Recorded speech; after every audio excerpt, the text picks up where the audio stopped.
Deafblindness is a combination of hearing and vision loss, affecting somewhere between 45 and 50,000 Americans. Many people assume it's the complete loss of both senses, but that's rarely the case. In fact, no two people experience deafblindness the same way. Deafblindness can feel like this, like this, like this, or anywhere in between. Most people who are deafblind have some sight and hearing. Others are profoundly deaf and blind. The degree and nature of their condition hugely influences how they interact with the world around them. Generally, people who are nearly blind but only mildly hard of hearing rely on auditory communication, like spoken language. Those who are deaf but with only minor visual impairment prefer visual tools, like sign language, lip reading, large print, and text messaging. And those with a complete loss of vision and hearing typically depend on other senses, especially touch, and use accommodations like tactile sign languages, interpreters, braille, and assistive technology to communicate, and mobility canes, guide dogs, and support service providers for mobility. The deafblind community faces structural and attitudinal barriers that could impact their ability to navigate their environment, communicate effectively, and connect with others.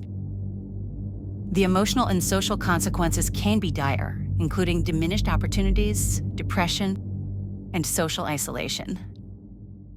With the right support, people who are deafblind can live fulfilling, independent lives, but everyone needs to do their part. Here are some ways you can do yours. Don't assume everyone's needs are the same.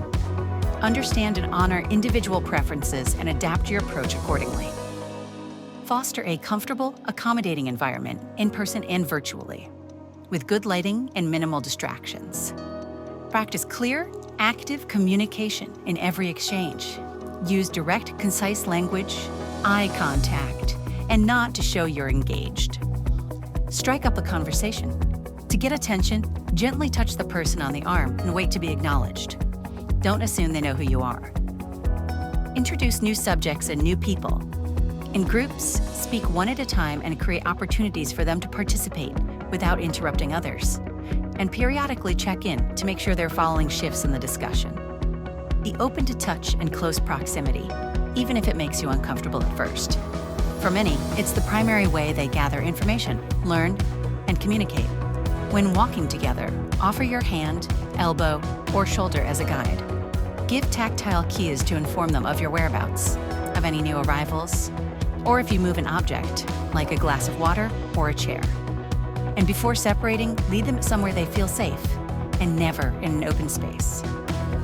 Use technology to your advantage, like voice-to-text apps, video calls, closed captions, and other assistive technology. And finally, be a good ally and advocate at work, school, and in your community.